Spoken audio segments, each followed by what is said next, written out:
Okay, so you ready for today?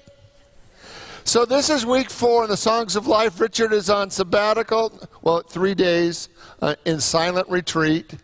Thank God it's not me. Can you imagine me 3 days in the silence? I do 24 hours, then say, thank you very much for coming. It's time for you to go home. So he's finishing up his 3 days in the silence. Our only fear is that Jimmy and I are worried that he's going to come back with more jokes. So the question that I have for you today, are you ready? My question for you today is, do you have a personal belief system, a creed, that you live by? And if you do, is it actually written down, or do you just kind of make it up every day? You know, every day we kind of change it, whatever the whim is. Or do you actually have a set of beliefs that you've written down that you really committed your life to living by? See, one of the things that happens in Unity is we're not here to tell you what to believe, but we're here to really help you look at your belief system and ask the question, is that working? Is that belief really working for you? We'll present new beliefs and then challenge you to say, is that something that you want to integrate? Because for most of us, our belief system is at best a patchwork. You know, we learned some of the things from maybe when we were growing up, from our religious experiences that we had when we were kids. We learned some from our family, some from our friends, some from Dr. Phil, some from Wayne Dyer. You know, we've learned all these beliefs, and sometimes when we look at our beliefs, some of our beliefs, have you ever looked at something that you actually believe in and think, that's just weird? Like, it's just weird. I really believe that, but it's just wrong. It's weird. But you've believed it for so long that unless you take a step back and really look at it, you just assume that it's right. Have you ever looked at something that you really believe in and think, wow, that's not helpful. It's not really moving my life forward. And today, we're going to talk about those simple beliefs that create our reality. When I was in ministerial school, when I was in seminary, every semester we'd have to write our personal creed. We'd have to write a paper based on what we believed about the nature of God, the nature of humanity, cosmology, all the aspects of our theology. We'd have to write them down, because part of writing them down is you actually get to see what it is that you believe. You get to see it outside of yourself. And what I seem to be true in my life is the older I get, the simpler my theology becomes. The simpler my personal creed becomes. When someone asked Dalai Lama about his religion, he said, my religion is kindness. And it doesn't really get much simpler than that, right? To boil it down to the most simple, but the most profound essence of what we believe. Today we're looking at Carole King's Beautiful. And what's interesting about this song is that she never intended to write it. She was in the subways of New York, and she had this spontaneous realization, and the whole song was just right there. It was not an attempt to write it. It was just unconscious. It was presented itself. It was released in 1971 under the award-winning album Tapestry. How many of you had a copy of Tapestry? I mean, look at how many hands, right? How many people had that album, right? When it was still an album, when it was still in vinyl, right? And some still have it, right? And then in 2014, it became the title song on the Broadway musical, Carole King the Musical. And what I love about this song is in 5 lines, she articulates her philosophy of life. In 5 lines. In 5 lines, she tells you absolutely what she believes of the key to being successful in life. Those 5 lines are, you've got to get up every morning with a smile on your face and show the world all the love in your heart. And then people are going to treat you better. You're going to find, yes, you will, that you're beautiful as you feel. So let's take this line by line. You've got to get up every morning with a smile on your face. How you doing with that one? Right? Because what I want you to see is that for many of us, our emotional life is controlled, if you will, by things outside of our control. And there's a spiritual process, a spiritual awakening that happens when you realize that you are 100% responsible for what you're feeling. And at that moment, we move from being a victim to being in charge.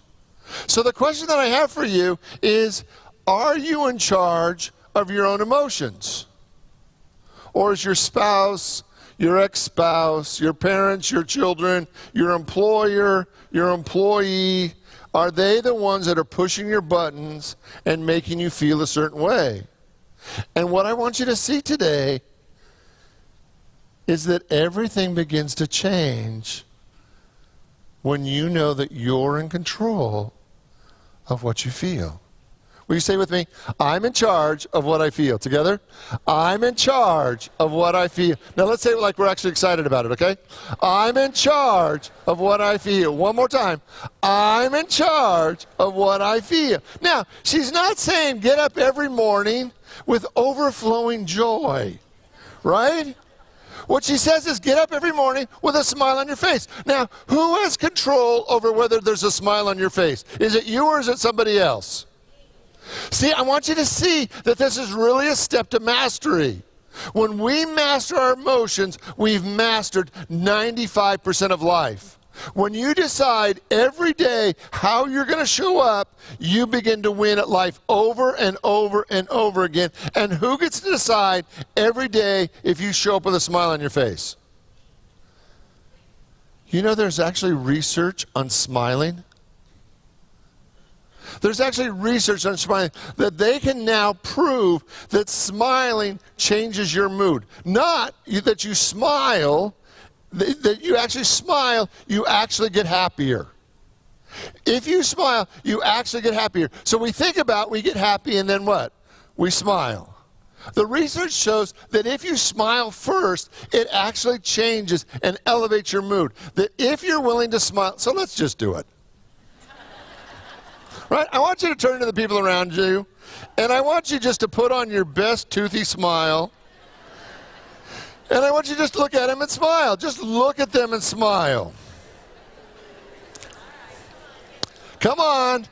Come on, let's see it. Now, notice the energy in the room, right? What happens? You're a little bit uncomfortable about smiling, but the energy in the room goes up. The research shows that there are 7 things that happen when you smile. The first one, it makes you more attractive. They can prove it. They've actually done tests on this. That cracks me up. They've actually done tests on this. They've taken pictures of people smiling and not smiling.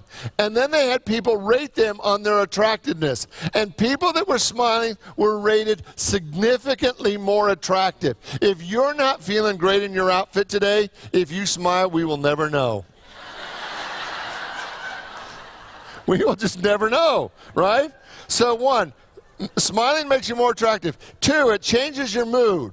3, it's contagious. 4, it relieves stress. 5, it boosts your immune system. It boosts your immune system.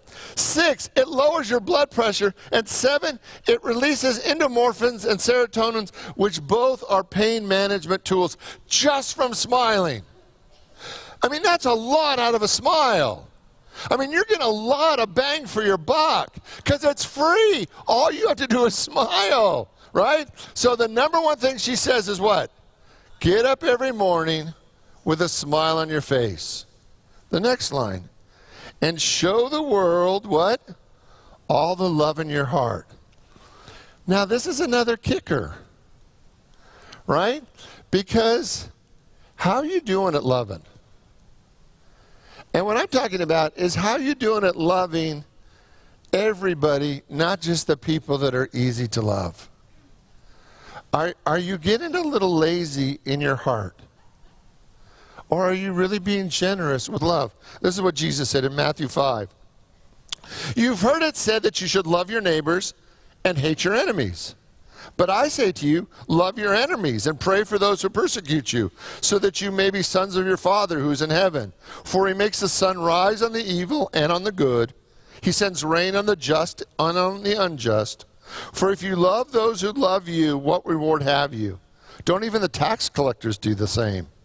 And if you salute only your brethren, what more are you doing than others? Don't even the Gentiles do the same? You therefore must be perfect, as your heavenly Father is perfect.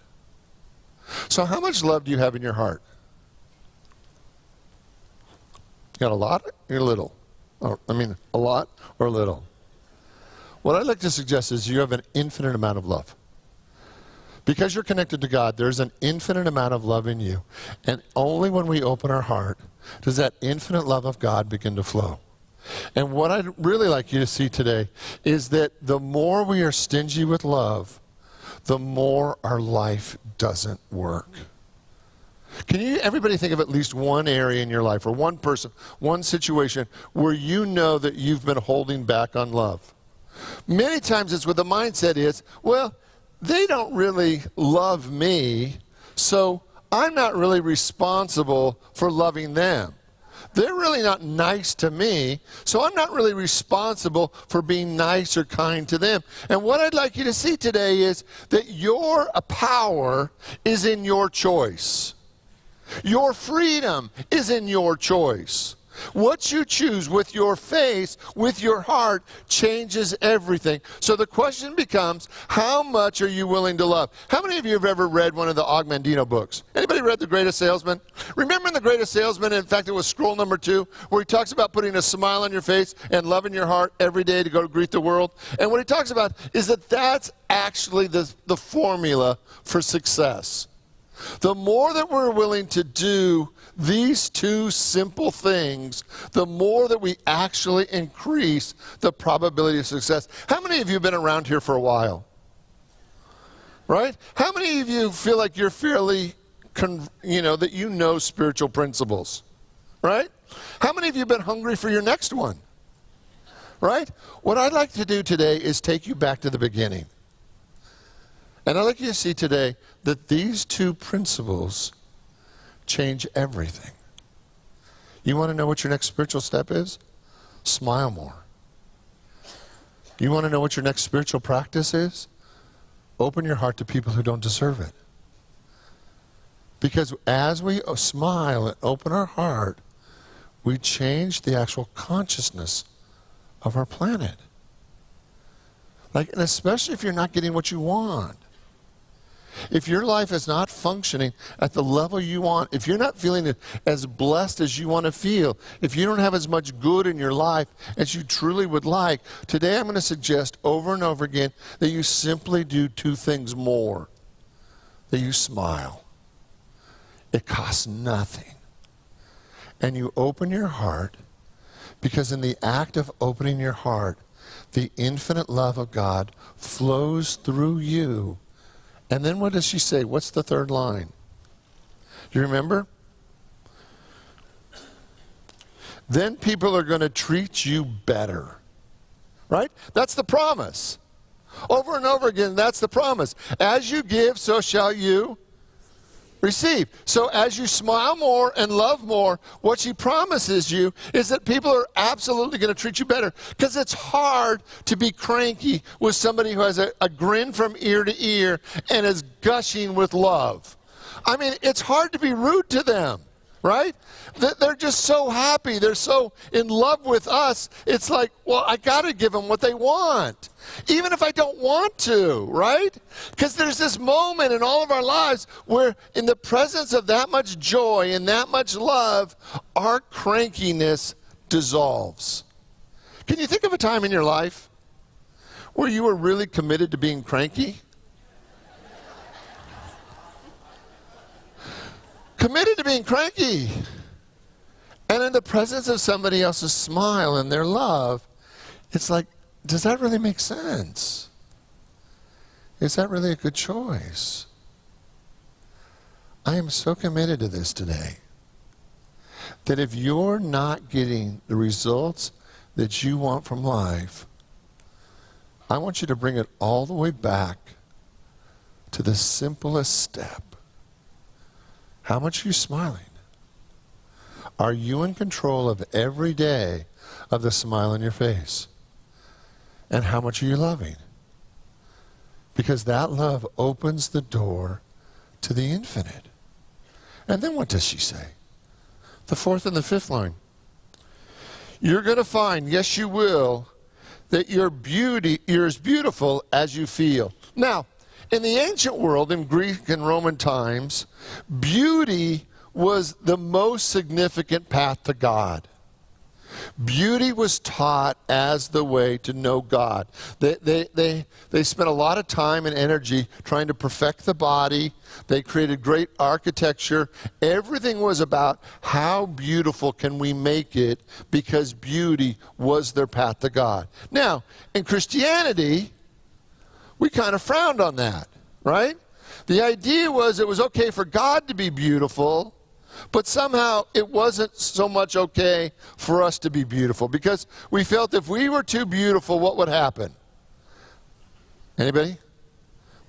We'd be vain, right? And we thought that was so bad, right, that we started telling people to become more plain, right? And the reality is, I want you to hear this, that if you have to turn your light down for God to look better, that's not God. God is so beautiful that as you release your own beauty, God looks even more beautiful. There are three levels of beauty in our world. There's the natural beauty of life, of trees, of nature, of the desert, the Grand Canyon, the ocean, sunsets. There's the natural beauty, the beauty of each other, right? There's the beauty that we create in our architecture, in our homes, in our clothes. And then there's the spiritual beauty. And spiritual beauty reminds us over and over of God. And what she says is that you will know your own beauty by doing two things: smiling and giving all the love in your heart. If you want to feel more beautiful, she says, do two things: smile and open your heart. And you will know your most beautiful self.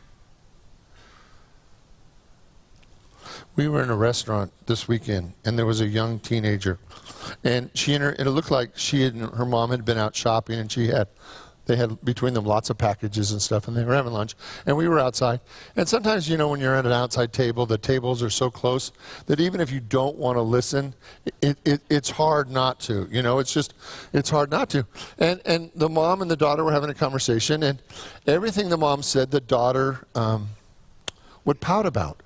She was probably 13 or 14. She's pout about. Now, what I'm about to say, that one of the basic spiritual principles is judge not, right?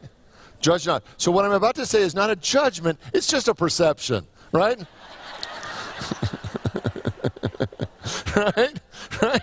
Right? So here's this child, beautiful young girl, has a package full of stuff. Her mom is talking to her, and everything she's saying, she's getting more and more pouty about it. And it's like, what I want you to see is that is not just an issue for 13-year-old girls. That all of us tend to be a little bit more pouty than we like to acknowledge. And what if today you were willing to take complete responsibility for how you feel? And put a smile on your face and actually practiced giving all the love in your heart. What Carole King says is people will absolutely treat you differently, and you will know your own beauty. So you ready for your homework? Okay, for 1 week, till Richard gets back, and then you can do whatever you want to do. Don't tell him I said that, but you can, right? You can do whatever you want to do. I think we're doing Harry Chafin, Cats in the Cradle next week, right? So next week, you can do whatever you want. But this week, I got you. You're mine. And this week, are you ready? Every day, you're going to take complete responsibility for how much you can smile. And if your face begins to cramp up, if there are muscles that you haven't used in years and years and years, it'll be okay. About the third or fourth day, they'll get stronger. Right? Take an aspirin. You'll be okay, right? Talk to Dr. Connie. She'll help you out. Right? But you're going to smile. You're going to smile at everybody, whether they earn it or not. Whether you like their behavior or not. Whether you're happy or not, you're going to actually smile. You know there's a whole Buddhist meditation about smiling? Just smiling. There's no chanting. You don't have to focus on your belly button. All you have to do is smile as the whole focus of the meditation. So for this week, you're going to smile. And then you're going to open your heart to everyone. To everyone. And you're going to see if your life does not get better in every way. You got to get up in the morning with a smile on your face and show the world all the love in your heart. And people are going to treat you different. Yes? Yes, they will. Because you're as beautiful as you feel. Will you pray with me? I invite you to open your mind, your heart, your soul to the activity of God that is right here, right now. Today we become the masters of our lives. We take dominion over our smile and over opening our heart. That we can actually change our life by giving more. By being more present, more alive. Even a greater channel for God. In the name and through the power of the living Christ, we give thanks. And so it is. Amen. God bless you all. Have a great week. Thanks for being here.